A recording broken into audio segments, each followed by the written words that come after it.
Boa noite, senhores associados da Associação de Oficiais da Polícia Militar do Distrito Federal, associados da Associação dos Oficiais do Corpo de Bombeiros do Distrito Federal, internautas que nos acompanham, senhores policiais e bombeiros militares que nos acompanham. Hoje nós vamos dar início à nossa primeira entrevista da jornada de entrevistas que as nossas duas associações de oficiais da Polícia Militar e do Corpo de Bombeiro iniciamos com todos os candidatos ao governo do Distrito Federal, né? Comigo aqui, Tenente Coronel Eugênio, presidente da Associação do Corpo de Bombeiros. Boa noite, Tenente Coronel Eugênio. Obrigado pela nossa parceria, obrigado por estar junto nessa empreitada.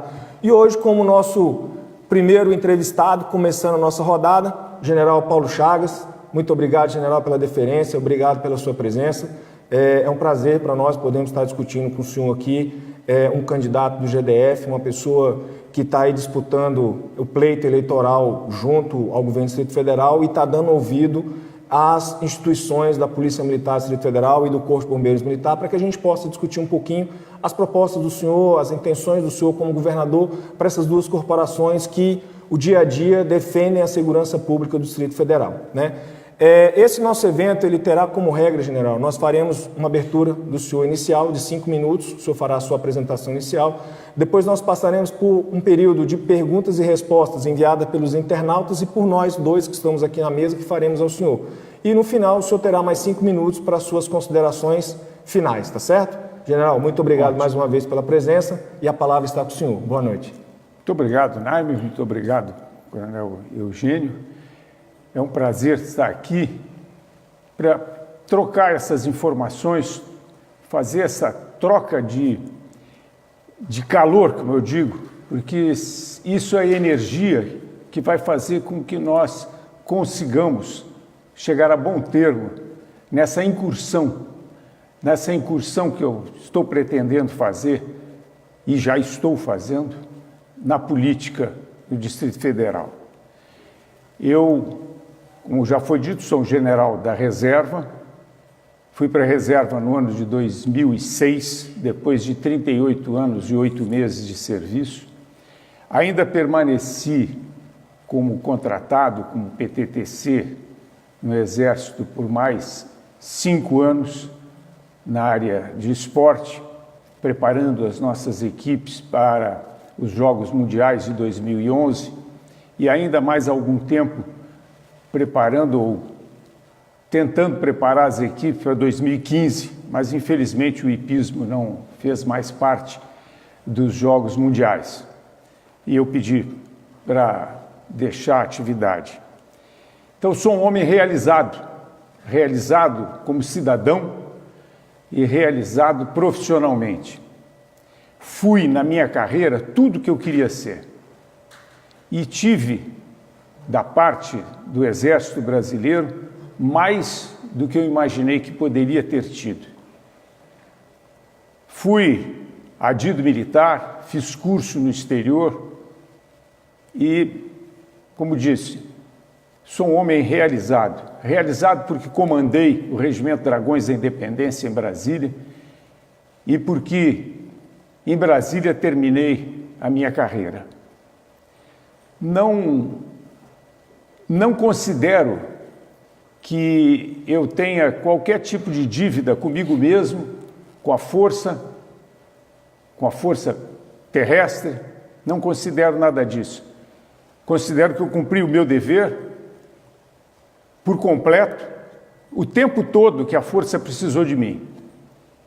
Mas nesse momento, eu sinto que, como qualquer brasileiro, como qualquer cidadão brasileiro, um chamamento para ajudar, para incorporar novamente, não mais as fileiras do Exército, mas as fileiras da pátria, as fileiras da sociedade, para uma nova tarefa, uma tarefa talvez a mais importante das nossas vidas. Não digo a tarefa mais importante, é a tarefa mais importante da minha vida, mas com certeza também é a tarefa mais importante das nossas vidas, porque nós chegamos num ponto em que nós temos que fazer uma mudança, e a mudança começa em nós mesmos. Começa na maneira como nós enxergamos a política, como nós enxergamos a interferência da política nas nossas vidas e o quanto ela tem sido danosa da forma como ela tem sido processada. Nós temos que mudar isso. E quem vai fazer mudar isso somos nós, porque nós é que elegemos e escolhemos aqueles que vão nos representar no Congresso, nas funções executivas, na Câmara Legislativa. Somos nós que escolhemos. Somos nós os responsáveis finais pelos resultados do trabalho que aqueles que nós escolhemos têm feito nesses lugares.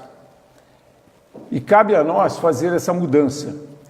E eu estou me propondo a sair do meu ambiente de tranquilidade, de oficial da reserva, de estar cuidando dos meus netos, vibrando com os meus netos, podendo interagir com eles, tendo todo o tempo do mundo para interagir com eles, para dar a minha contribuição, fazer uma incursão na política. Eu repito e gosto de repetir que é uma incursão na política. Eu não pretendo fazer carreira na política. Eu pretendo abrir uma brecha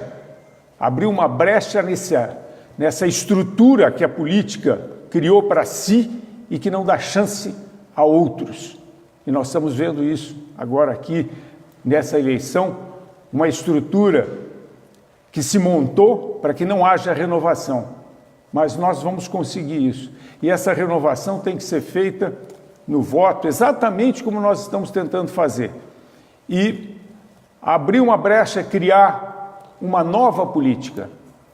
Nós temos muitos candidatos, como eu, que pretendem entrar na política para modificar, fazer diferente daquilo que tem sido feito.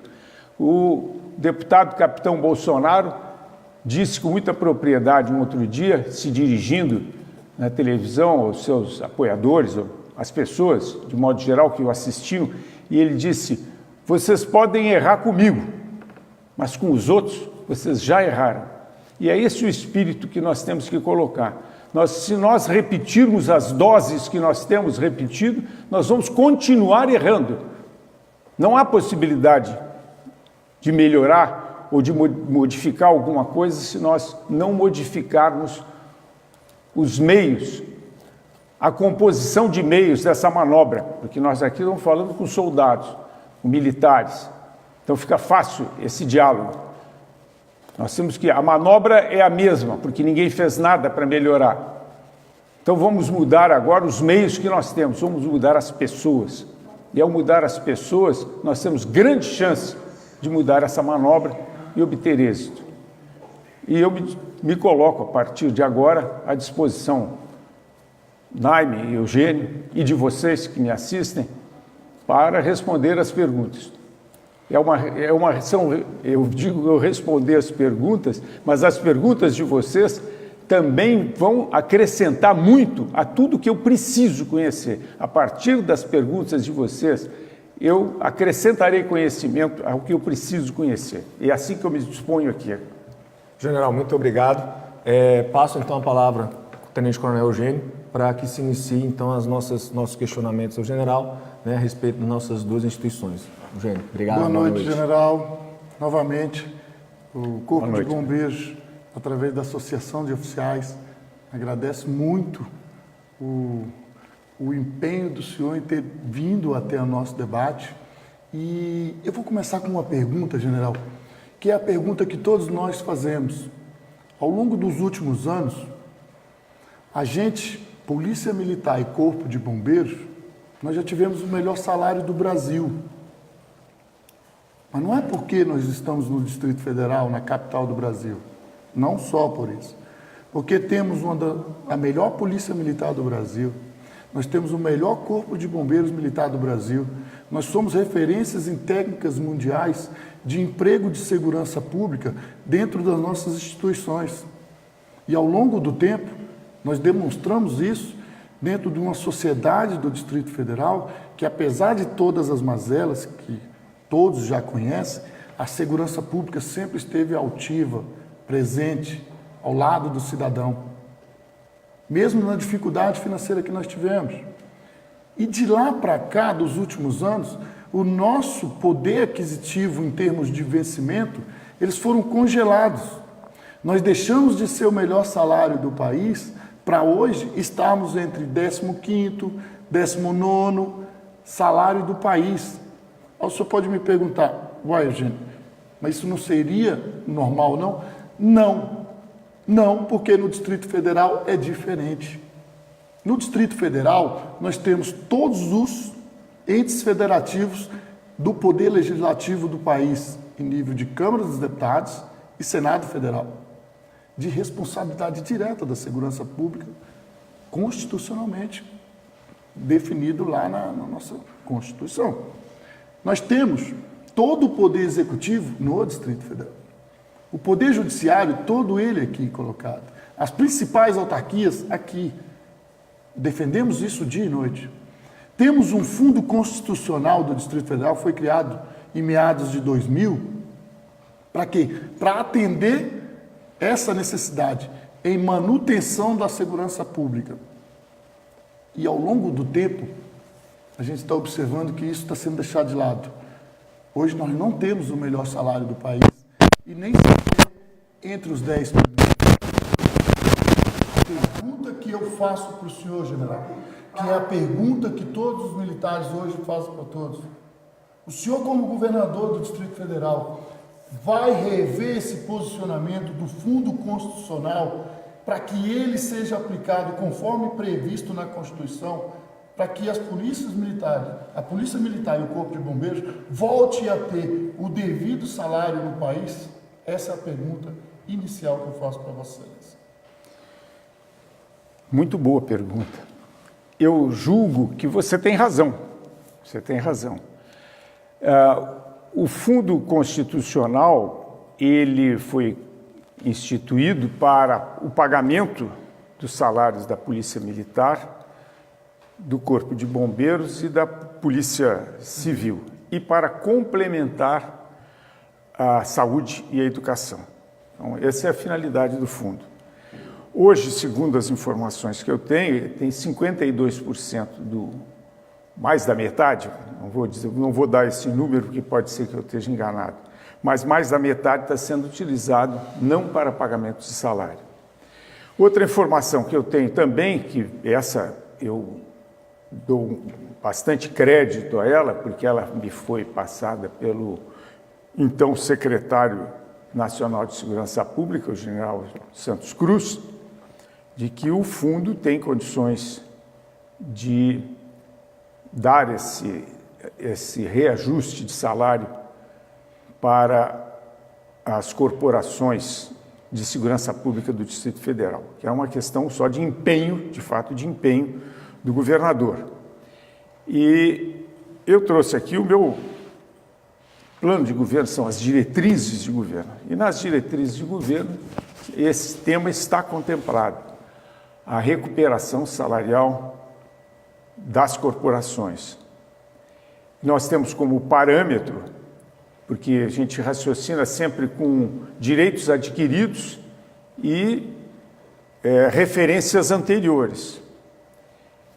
E, em função disso, cabe ao governador todo o empenho para que aqueles que, como você falou, que arriscam as suas vidas para guarnecer as nossas próprias vidas, nós outros, merecem todo esse respeito. Eu entendo que é uma obrigação de quem assumir, eu já até escrevi isso, ontem mesmo mandei para um sargento do Corpo de Bombeiros, ele me pediu minha opinião, eu disse isso para ele, que nós temos que ter, em primeiro lugar, uma formação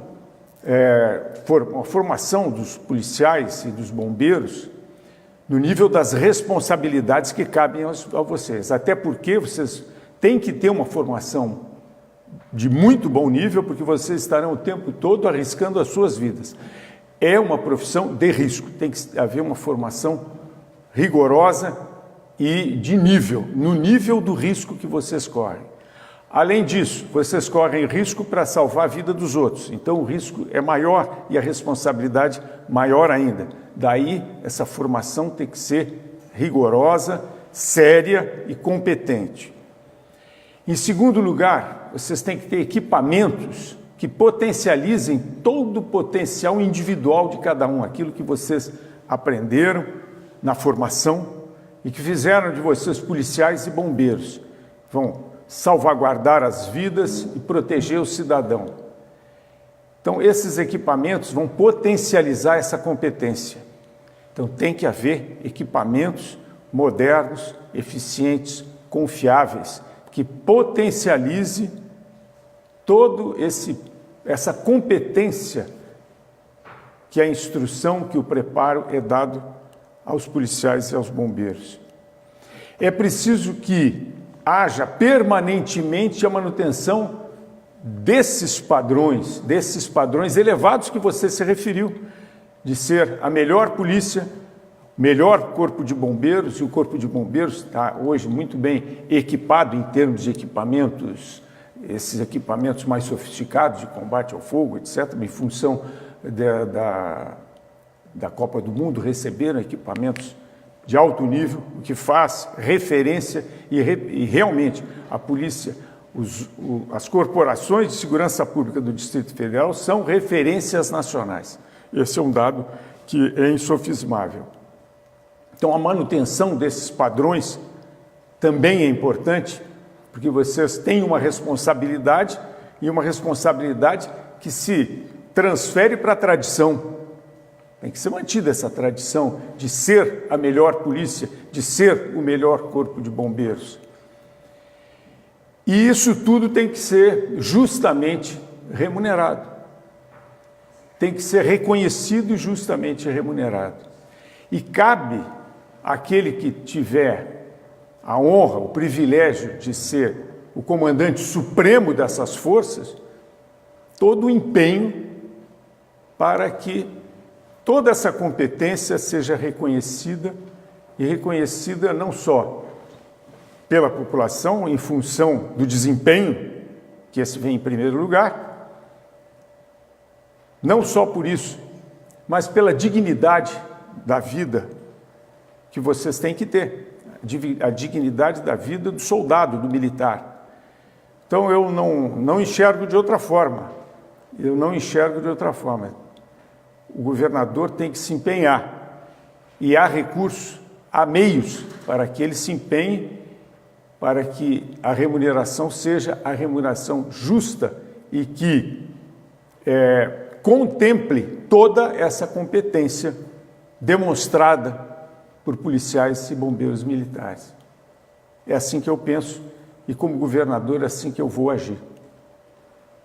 Muito obrigado.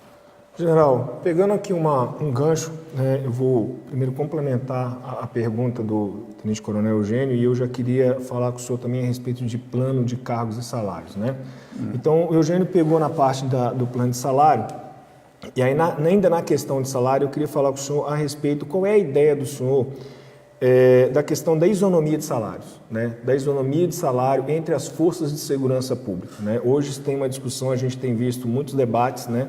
Tem se falado muito em se equiparar o salário de uma das forças de segurança pública a uma força de segurança pública a nível nacional, mas não tem se falado a respeito do Corpo de Bombeiros e da Polícia Militar do Distrito Federal, né?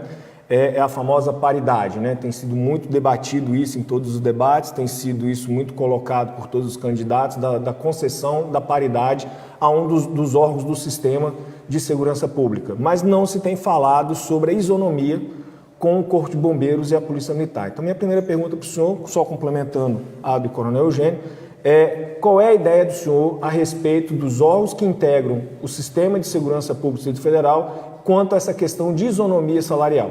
A segunda pergunta que eu faço para o senhor é a questão a respeito do plano de cargos, né? Hoje na Polícia Militar, o policial militar ele está completando 25, 26 anos de serviço e ele não chega ao topo da carreira dele, né? A nossa co-irmã, a Polícia Civil, o agente de polícia com 13 anos de serviço, ele chega ao topo da carreira de agente, e o delegado com 13, 14 anos de serviço, ele chega ao topo de carreira como delegado, né? Nós entendemos a questão hierárquica, nós entendemos a questão da pirâmide, né?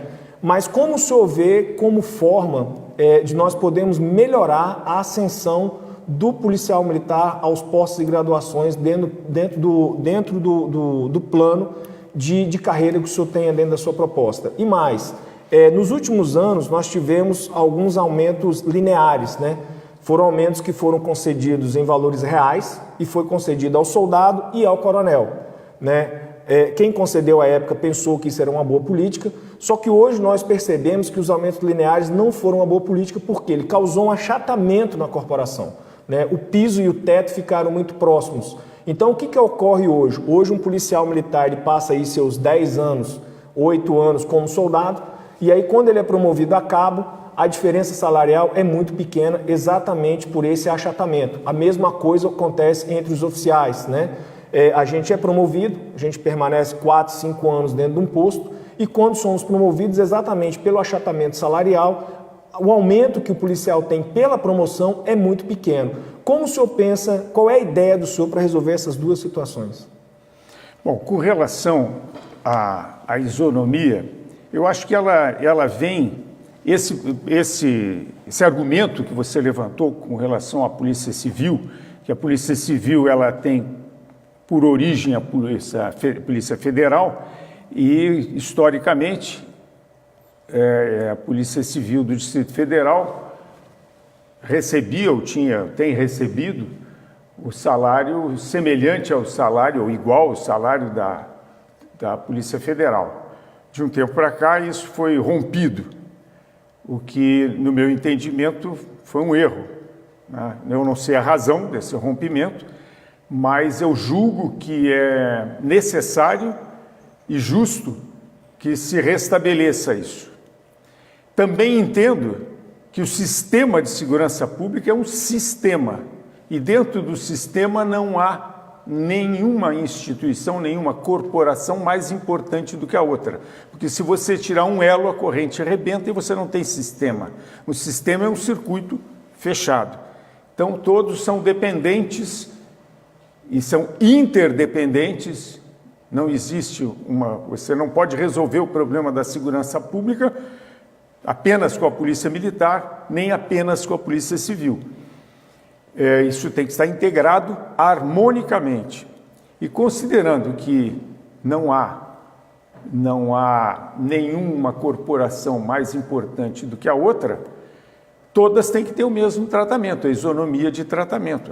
Eu não vejo nenhuma razão para que assim não seja. Os problemas que há com relação a isso, e há outros problemas também que agravam essas diferenças, é justamente que uma corporação é estruturalmente completamente diferente da outra. São complementares, mas uma tem uma estrutura e outra tem outra estrutura. E isso, Naime, seria da minha parte leviandade se eu aqui dissesse para você que isso é uma coisa fácil de resolver e que em pouco tempo nós vamos chegar aqui, vamos resolver, eu já tenho esse plano pronto. Não, eu não sou leviano para responder dessa forma. Não sou falso, nem sou um demagogo para chegar aqui e estar dizendo coisas que seria bom aos ouvidos, mas que no coração, na mente, cada um de vocês diz assim, está mentindo. E eu não sou mentiroso, até porque se eu resolver mentir aqui, todo mundo vai ver que eu estou mentindo. Então eu acho que isso é uma coisa complexa, muito complexa e séria, muito séria. E pelo fato de não ter sido tratada com seriedade, é que chegou ao ponto que você está tratando dessa total disparidade e a dificuldade que se tem de novamente organizar. E nós não vamos organizar isso de orelhada, como a gente diz na cavalaria, né?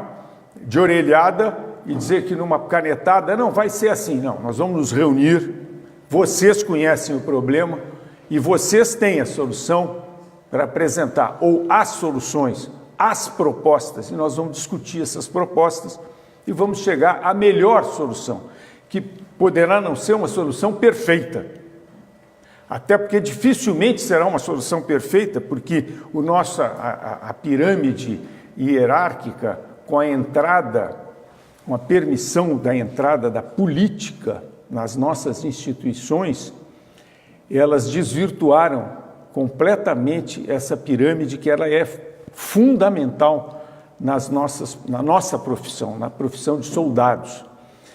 E nós precisamos restabelecer isso de uma forma... Lógico que ninguém vai restabelecer isso tirando direitos de ninguém. Isso não pode acontecer. Mas nós temos que começar de novo. Nós vamos ter que começar de novo, e começar de novo corretamente, e criar instrumentos para que isso não adentre novamente os quartéis. Porque toda vez que a política entrou nos quartéis, ela desvirtuou os nossos valores, desvirtuou os nossos princípios e causou todos esses males que o próprio Eugênio já acabou de dizer, que nós fomos isso, que nós fomos aquilo, e que nós somos e que hoje não somos reconhecidos. Por quê? Porque a política desvirtuou a visão, inclusive a própria visão que a sociedade tem dos policiais, do Corpo de Bombeiros. Isso vocês não mudaram. Vocês continuam sendo bons policiais, os melhores do Brasil, os melhores bombeiros. Mas a visão que foi passada para fora já não é a mesma. E nós temos que recuperar isso. E vamos recuperar. Vamos recuperar, eu anotei aqui, plano de carreira. Plano de carreira é uma coisa muito séria. Tão séria que você está mostrando que houve um desvirtuamento completo. Nós temos que parar, pensar e achar uma solução para isso. E não tem mais do que uma solução, não tem uma solução, tem muitas soluções. Nós vamos debater esse assunto honestamente, como soldados que somos, e vamos achar essa solução. Não tenham dúvida disso. Então, a isonomia, a paridade, tudo isso é fundamental. E o plano de carreira é que vai dar estrutura para que tudo isso aconteça. Obrigado, Eugênio. General, dando continuidade, o senhor falou numa palavra muito interessante. Enquanto a gente vê muitos fazendo excursão dentro da política, o senhor vem com uma proposta interessante de fazer incursão na política brasileira. Nós sabemos de toda a formação do senhor de caserna.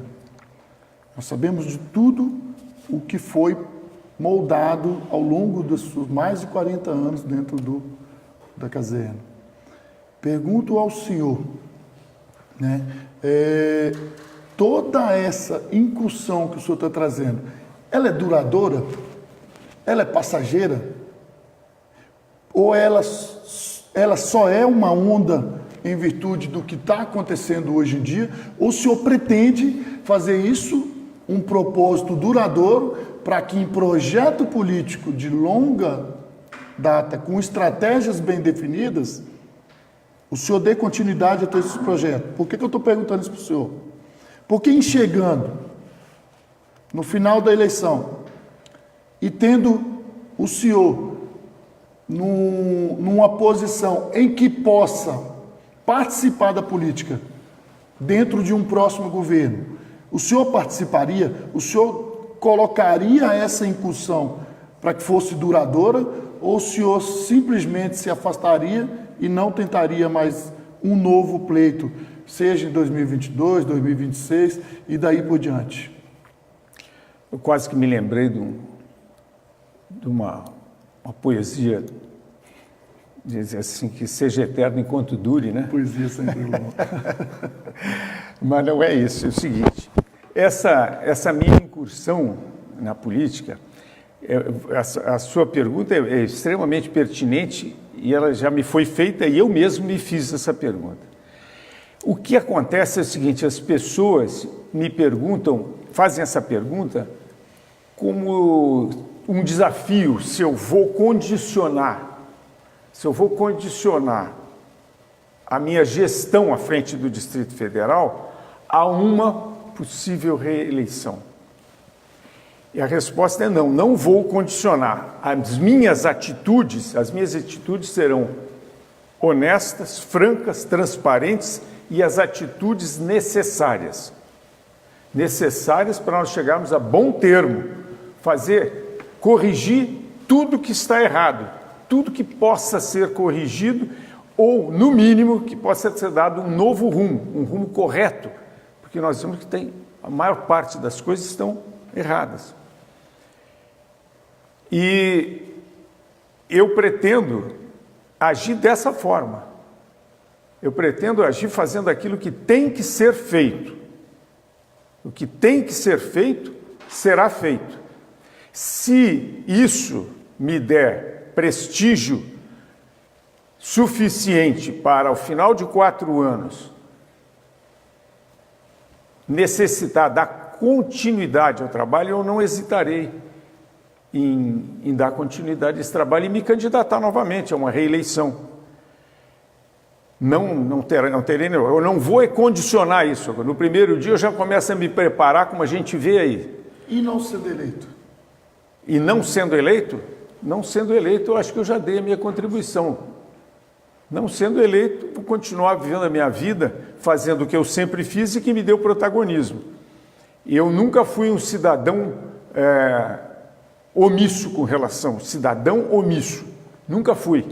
Eu sempre me manifestei com relação a isso, fui até processado. E perdi cargos por causa disso. O ministro da Defesa, o Jacques Wagner, mandou me demitir porque eu fiz uma crítica a ele. Vou continuar fazendo a minha parte, mas a minha incursão na política é agora. É agora. Eu estou com 69 anos. Tenho energia, tenho preparo físico e mental para encarar esse desafio. Agora, daqui a mais 4 anos, com 74 anos, fazer outro investimento nisso. Nós vimos agora aqui o doutor Frejá, um homem com experiência, etc., e ele tem outras, além da razão da idade, ainda tinha outras razões mais graves para desistir, né?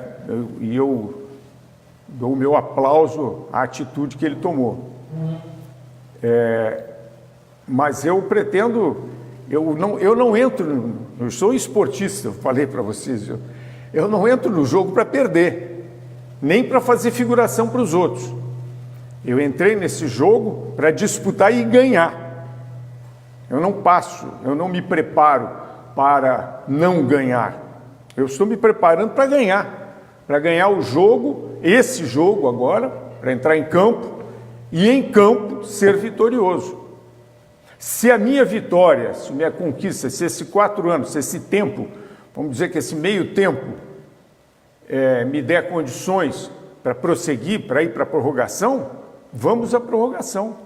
Não terei. Agora, eu não vou me condicionar, não vou jogar na defesa para chegar bem no segundo tempo. Não, vou jogar no ataque. Para fazer uma figura assim que o nosso grande ilusionista que está preso lá em Curitiba costuma fazer essas coisas com futebol. Embora eu não seja futebolista, eu jogo com bola, eu só jogo polo. Mas no polo tem isso, joga na defesa, eu jogo no ataque. Eu vou jogar no ataque.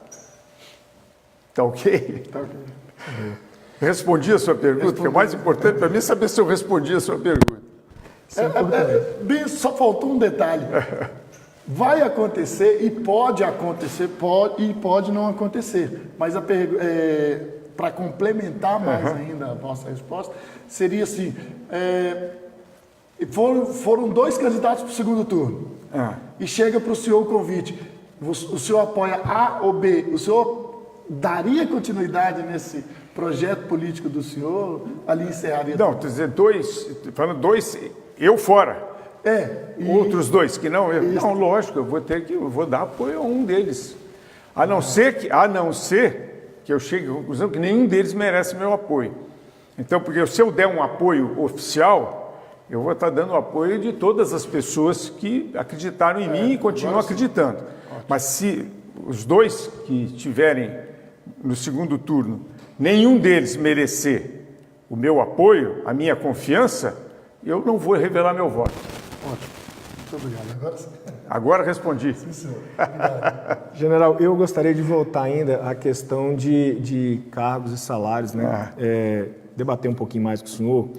Uma das coisas que nós percebemos hoje, que tem sido um grande motivador desses gargalos dentro da corporação, é a questão de fluxo entre entrada e saída, né?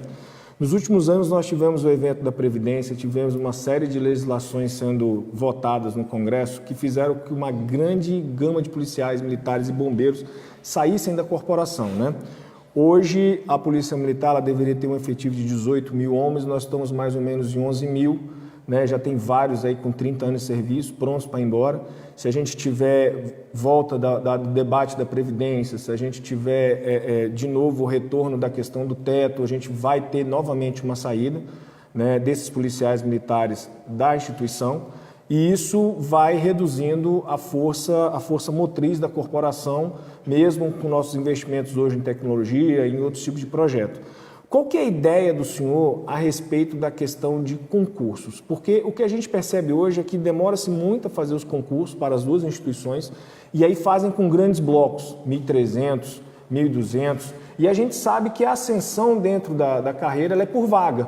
Então isso vai dividindo as turmas, né?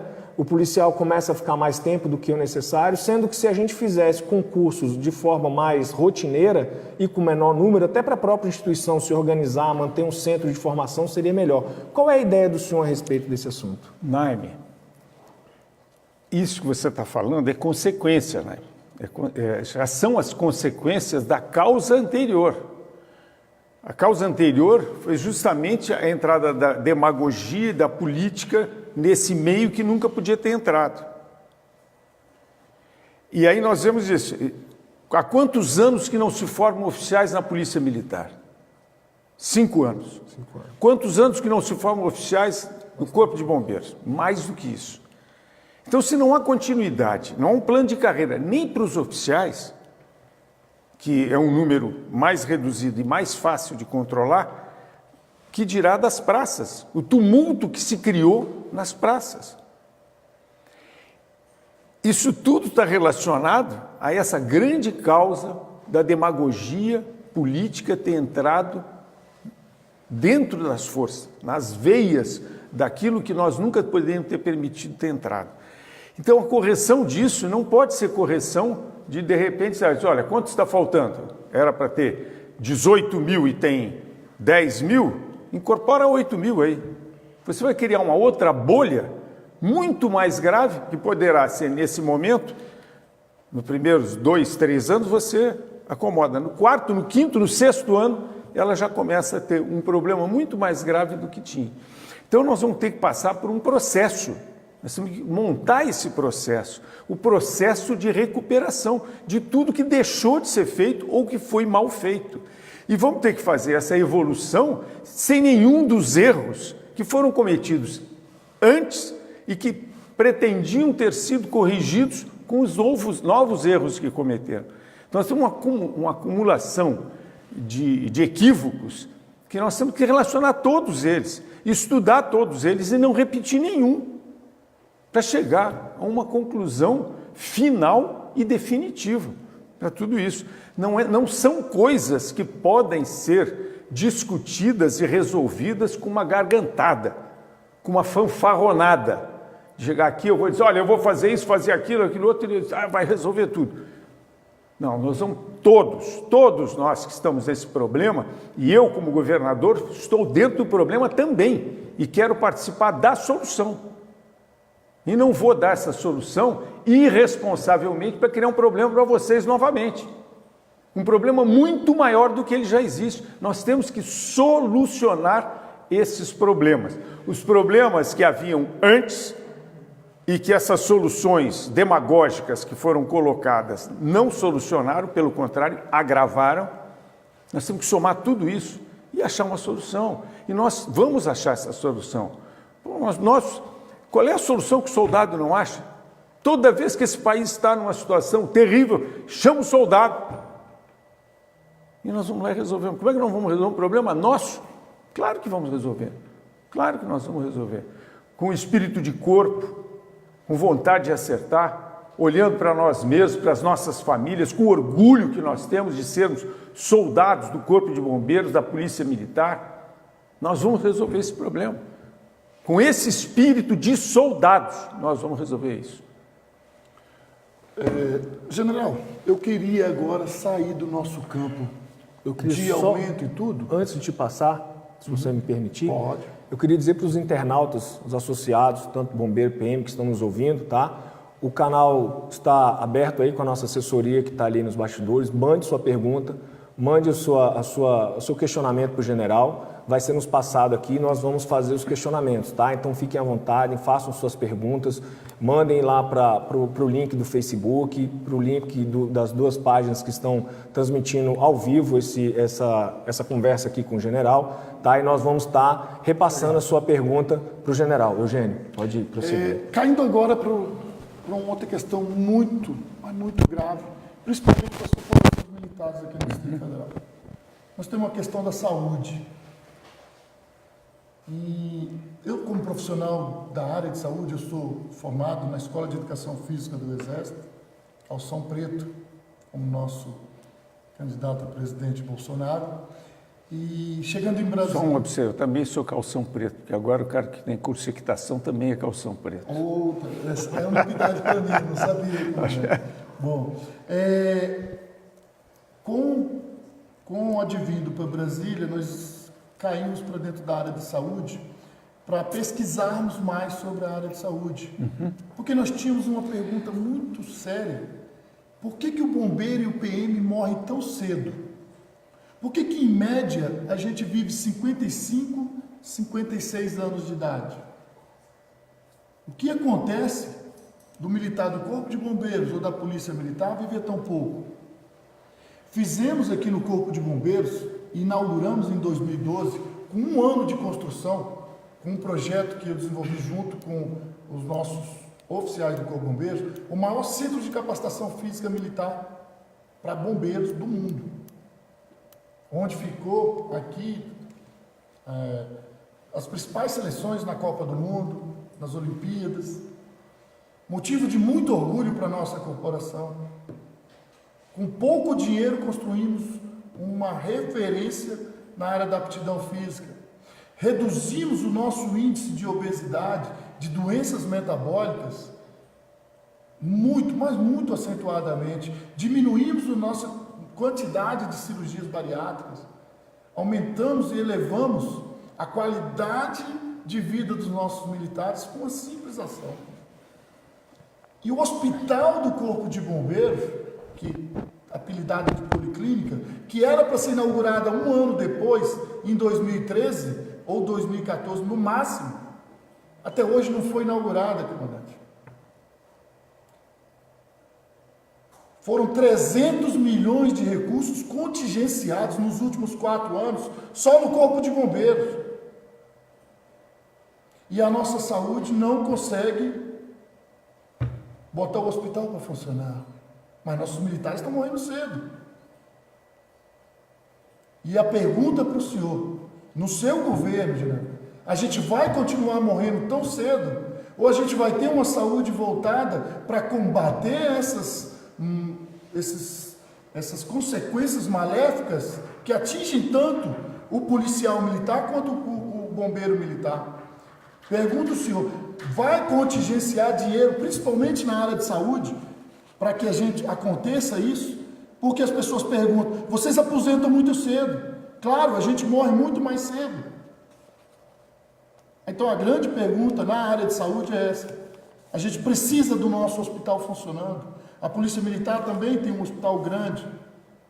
Mas no caso do Corpo de Bombeiros, que ainda não foi inaugurado, qual é a expectativa do senhor nessa incursão que o senhor vem fazer dentro do governo do Distrito Federal? É a nossa pergunta. Eu gostaria só, general, se me permitisse, de complementar a pergunta do Tenente Coronel Eugênio e trazer para o senhor assim, nosso problema na Polícia Militar ele é bem similar. Né? Ele é bem similar. Nós temos acompanhado no último ano aí uma questão muito séria dentro da Polícia Militar, que é a questão do suicídio. Né? Isso é problema de saúde mental, a gente sabe disso. Né? E outro ponto que nós temos dentro da Polícia Militar é o gasto com o credenciado, né? Que isso está impossibilitando que a Polícia Militar estruture o seu hospital e coloque o seu hospital para funcionar. Então nós temos gastado durante o ano aí mais ou menos uma cifra de 250 milhões de reais com o serviço credenciado, né? E uma das formas que se viu dentro da instituição era se criar um centro de pronto atendimento, que pelo menos a gente triasse o encaminhamento desse policial militar para o credenciado, que se fosse um atendimento menor, esse centro de tratamento faria. Com os efetivos que nós temos hoje de médico, nós não somos capazes de manter esse centro de pronto atendimento, e surgiu dentro da Polícia Militar algumas ideias de ter uma OSS, ter uma organização da sociedade civil coordenando a nossa UPA, né, em apoio à Polícia Militar, e tudo isso a gente não conseguiu sucesso nisso. O senhor, completando a pergunta aqui do Tenente Coronel Eugênio, o senhor tem alguma proposta dentro do plano de governo do Sul para a questão de saúde do policial e do bombeiro militar? Tenho. Exatamente isso que vocês falaram. A gente não faz um plano de governo sem ter um diagnóstico, sem conversar com as pessoas. É lógico que eu conversei muito com oficiais e sargentos da Polícia Militar, você sabe disso, Corpo de Bombeiros, me assessorei muito com eles, conheço todos os problemas. E está no nosso plano justamente isso que você falou. Vocês têm uma estrutura física que não está sendo utilizada. O hospital da Polícia Militar, um hospital novo, está lá e praticamente nunca foi usado. Então, é uma estrutura que tem que ser estabelecida. É uma estrutura que tem que funcionar. E nós temos exemplos de funcionamento disso nas Forças Armadas. O sistema de saúde das Forças Armadas, temos hospitais, temos o credenciamento, temos credenciamento de médicos credenciados, quer dizer, quando você não pode ser atendido no hospital militar, você é encaminhado a um médico especializado para o seu atendimento. Da mesma forma que quando dentro da nossa estrutura tem algum exame, alguma coisa que você não tem no nosso hospital, na estrutura militar, você é encaminhado para a Organização de Saúde Civil, e isso funciona perfeitamente. Nós temos esse exemplo, nós temos como fazer isso funcionar. É só uma questão da gente pegar o conhecimento, o know-how e aplicar. O que não pode é isso, você construir um hospital e o hospital não é usado. Tudo que não é usado se deteriora e gasta. Se você estiver usando, ele cumpre a finalidade e se paga. Se você não estiver usando, ele se deteriora, você precisa gastar dinheiro em manutenção e ele não te dá nenhum tipo de retorno. Então, nós temos que fazer o hospital do Corpo de Bombeiros, o hospital da Polícia Militar, temos que equipá-los, fazê-los funcionar e colocar dentro, fazer isso dentro de um sistema de saúde policial militar. E nós temos bons exemplos dessa administração, de como que isso funciona, porque funciona muito bem no Exército, na Marinha, na Força Aérea. Nós temos, inclusive, o HFA aí para mostrar que, inclusive, dá para integrar tudo isso. E por que nós não fazemos? Nós não fizemos, não foi feito exatamente porque você é um soldado, vocês são soldados e vocês, assim, tá aí é para fazer, a missão era fazer, por que parou? Fica essa pergunta, por que parou? Para nós isso é uma pergunta, uma coisa que não tem resposta. Parou porque houve uma irresponsabilidade. Houve irresponsabilidade. Colocaram outras prioridades que a gente não sabe por que foram colocadas outras prioridades. Por quê? Quais foram os interesses maiores? Maiores do que? Maiores do que as corporações? Maiores do que a segurança pública? Maiores do que a salvaguarda da vida das pessoas? Será que isso é mais importante? Que coisa é mais importante do que a vida? A segurança pública e a saúde andam em paralelo. São duas coisas que andam em paralelo. E a segurança e a saúde daqueles que cuidam da segurança pública tinha que ser efetivamente uma prioridade. Está no plano. Eu conheço o problema e tenho uma equipe preparada para apresentar a solução. Não vamos apresentar a solução sem primeiro discutir com vocês mesmos, conhecer as propostas que certamente vocês têm dentro da área de saúde de vocês. E nós vamos chegar a essa conclusão. Tenho certeza disso. Obrigado, general. A nossa equipe ali nos informou que nós temos mais 10 minutos, né? Só 10 minutos? De perguntas, né? E aí eu queria trazer para o senhor algumas questões que estão sendo colocadas lá pelos internautas que estão nos acompanhando, né? A primeira pergunta, né? O senhor deve estar acompanhando, né? A Polícia Militar do Distrito Federal, agora, nesse último mês de julho, nós começamos um projeto que ele já vem rodando há praticamente um ano, que é da implementação da lavratura do termo circunstanciado de ocorrência em todo o Distrito Federal, né? E a coisa de um mês a Polícia Militar conseguiu fechar todo o Distrito Federal. Hoje, todo o Distrito Federal nós temos o pronto atendimento à população e a própria Polícia Militar lavra o termo circunstanciado no local da ocorrência. Isso evita deslocamento das pessoas, evita que a viatura fique presa horas numa delegacia. A gente reduziu em mais de 80% o pronto atendimento.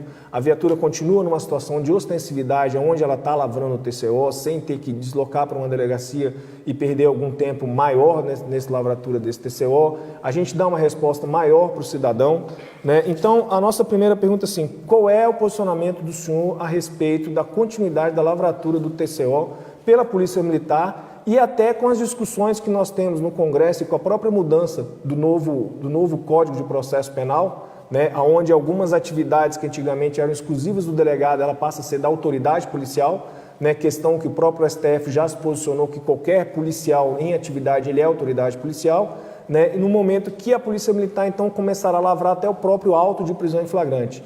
Então, qual é o posicionamento do senhor?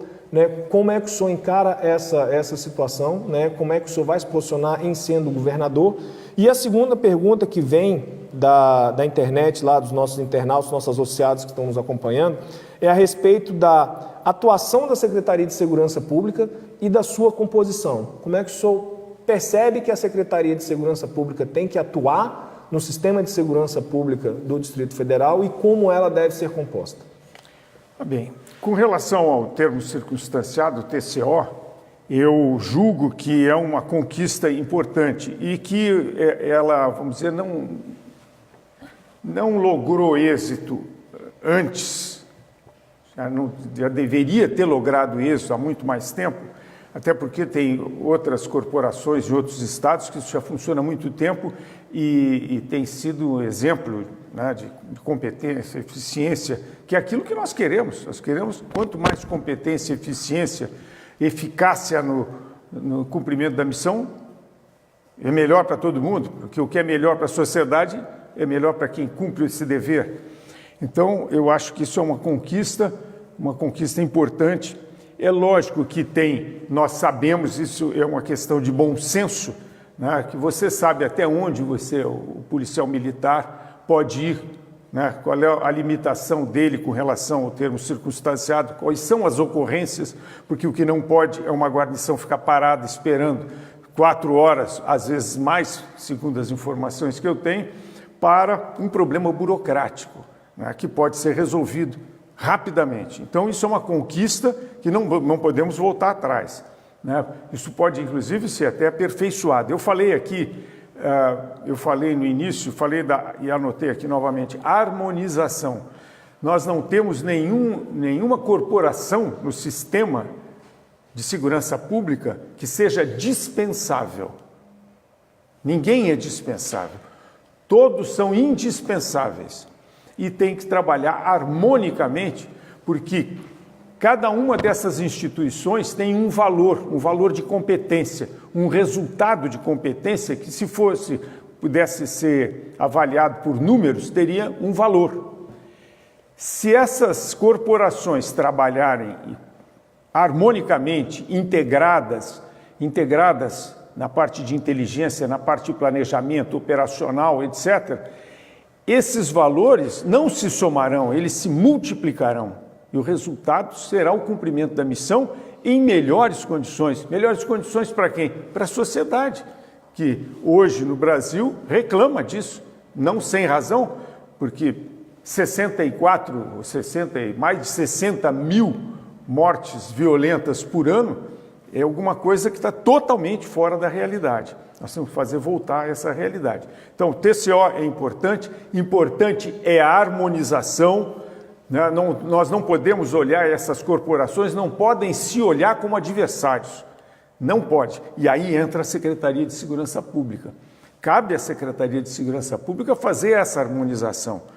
Fazer essa harmonização com inteligência, utilizando da capacidade que ela tem que ter, e quem dá a ela é o governador, de coordenação e controle da atividade, integração da atividade. Quem faz a integração da atividade policial, da atividade de segurança pública, é a Secretaria de Segurança Pública.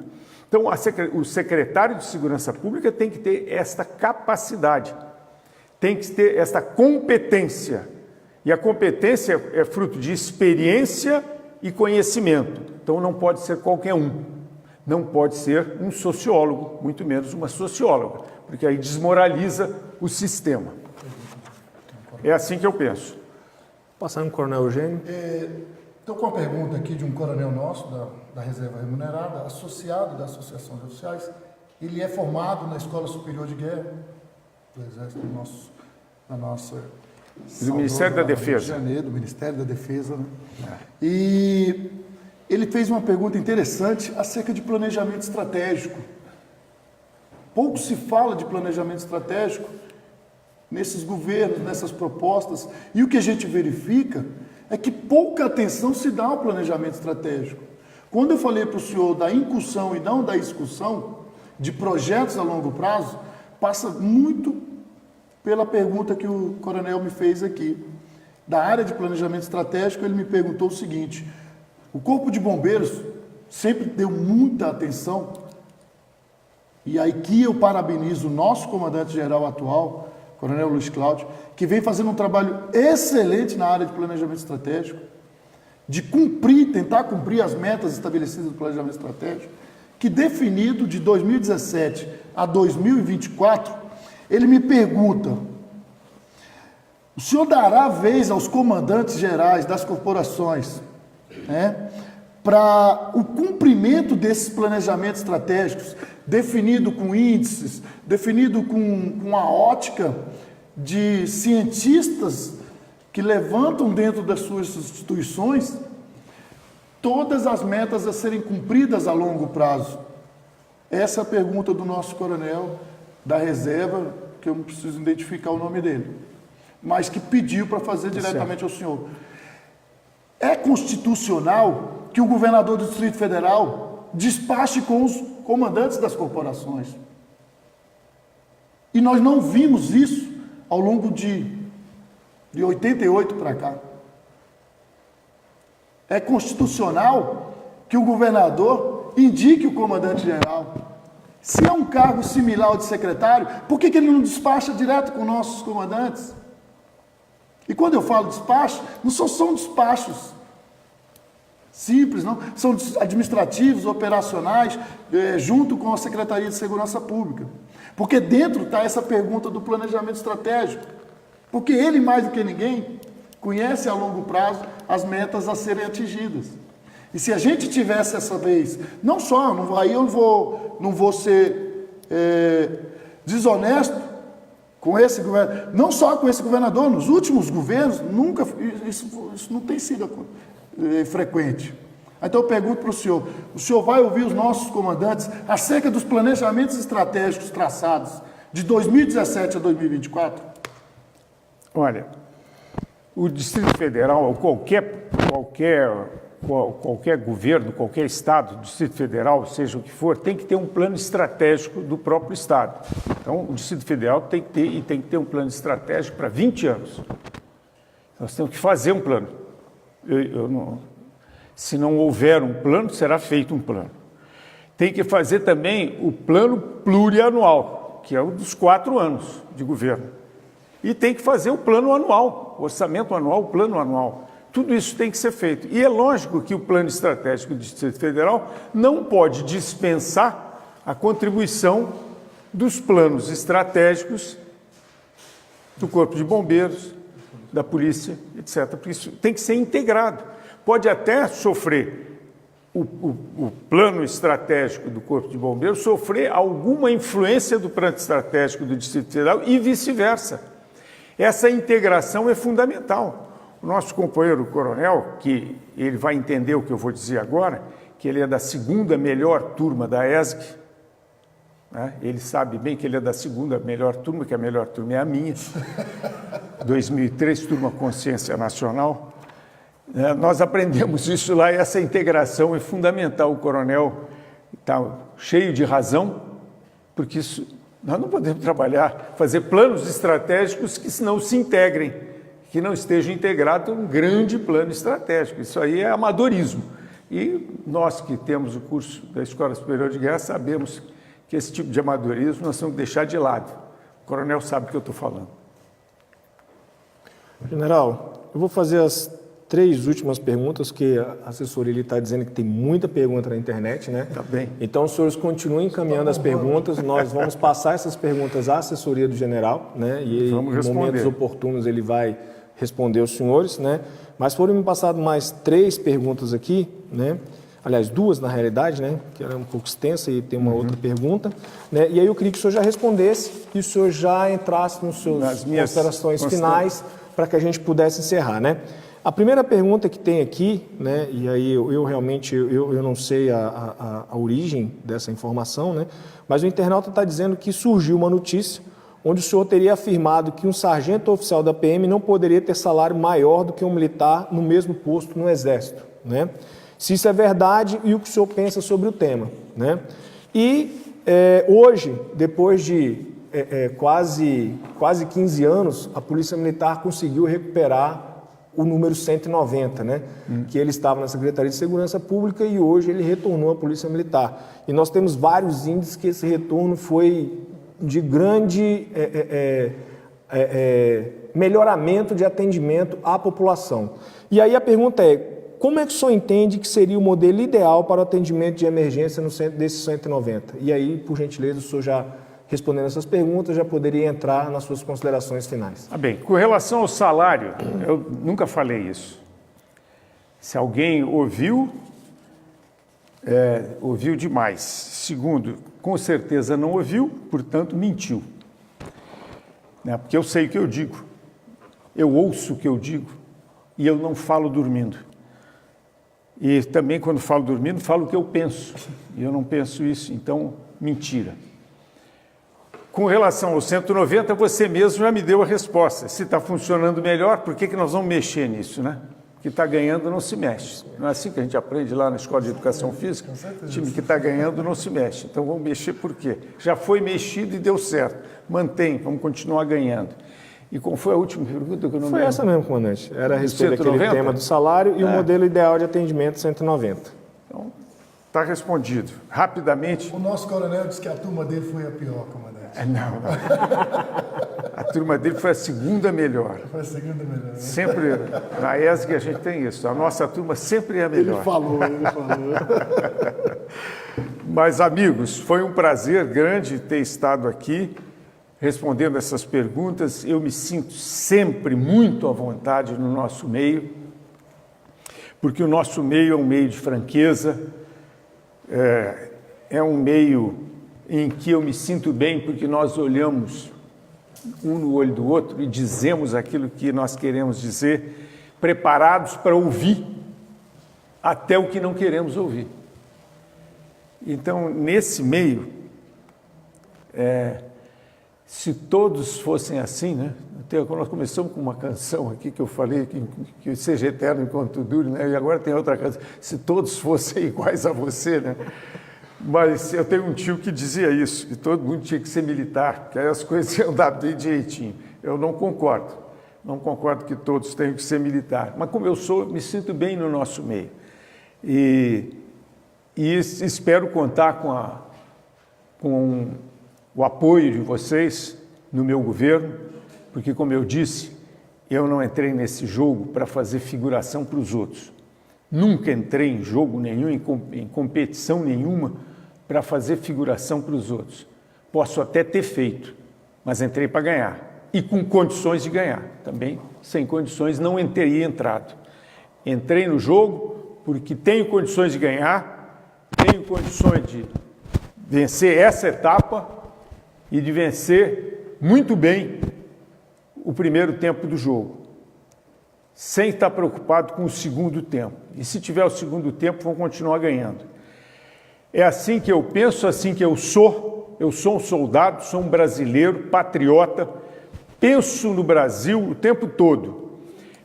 E hoje, penso no Brasil através do Distrito Federal, porque tudo que for feito aqui, e tudo que der certo aqui e vai dar certo, vai se irradiar para o resto do país. Nós somos exemplos para o resto do país. Nós começamos essa conversa aqui, o Coronel Eugênio me falando de que as polícias militares, a Polícia Militar, o Corpo de Bombeiros Militar do Distrito Federal, sempre foram os melhores do Brasil. Nós temos que continuar a ser os melhores. E vamos ser os melhores juntos. E vamos fazer o melhor governo do Distrito Federal para dar exemplo para todo o país. Daqui saem os melhores exemplos. E nós temos a melhor oportunidade de fazer isso. E vamos fazer isso juntos, porque nós estamos juntos pelo Distrito Federal e pelo Brasil. Muito obrigado a todos por terem me assistido, me honrado com a sua assistência, com as suas perguntas. Muito obrigado aos dois presidentes aqui por me terem convidado, né, para estar aqui com vocês e me expor aqui, expor o meu pensamento. Estamos juntos, repito. Muito obrigado. General, obrigado. Coronel Eugênio, suas palavras general. finais. Associação dos Oficiais, nessa longa vida de labuta na política institucional, hoje a gente vê uma política com a participação muito maior dos militares. Isso é muito bom para a gente, porque através da política é que a gente consegue mudar a nossa sociedade. E os militares não podem ficar à parte disso. Quando eu perguntei para o senhor da incursão, é para que ela seja duradoura, para que a gente participe, sim, dos próximos governos, para que a gente continue dando a nossa colaboração de tudo que a gente aprende dentro da caserna, porque a gente não fica 3, 4 anos dentro de uma escola militar aprendendo o que não se deve, mas sim aprendendo o que se deve para servir. E para servir ao Distrito Federal, a gente não pode ficar longe da política. Ela tem que ser institucional, ela tem que ser social, ela tem que ser inclusiva. E o senhor foi muito feliz nas palavras do senhor aqui. A gente agradece muito. A gente estava até brincando antes. Pô, general, o senhor vai levar vantagem, é da caserna. Porque a gente, mais do que ninguém, sabe dessa importância. Nós precisamos de mais militares na política. Que os militares participem da política de forma ativa. Eu posso fazer, gastar mais um minuto? General. Aproveitando que você falou, você tem razão. Acho que nós temos, inclusive eu me proponho sempre, essa incursão é para abrir uma brecha. Abrir uma brecha, eu tenho condições de abrir uma brecha, para que outros venham atrás e penetrem nessa brecha. Claro. Porque nós temos que entrar na política, mas a política não pode entrar em nós. Essa que é a grande diferença. Nós não podemos nos contaminar com a política que está aí. Nós somos uma nova política. Nós entramos nessa política para, como você falou muito bem, e eu aqui me omiti nisso, nós temos que entrar na política para servir, porque nós sabemos servir, nós fomos formados para servir e não nos servirmos do cidadão. Nós estamos aqui para servir, dar a vida pelo cidadão. É assim que tem que ser. Nós vamos entrar na política para dar exemplo, mas a política não vai entrar. Essa política que está aí não vai entrar nas nossas corporações nunca mais. Então, finalizando, em nome de todos os associados do Corpo de Bombeiros, da Associação de Oficiais do Corpo de Bombeiros, a gente agradece extremamente pela franqueza, pelo olhar, a característica que muito nos move, por essa paixão de sermos militares, de servir. Então, a gente agradece o senhor por ter vindo, por ter exposto as suas opiniões e penso eu, Eugênio, continue com essa incursão por mais tempo. Continue. A gente vai precisar dela ao longo de mais um... Eterna enquanto dure, Eugênio. E seja eterno enquanto dure. Enquanto dure.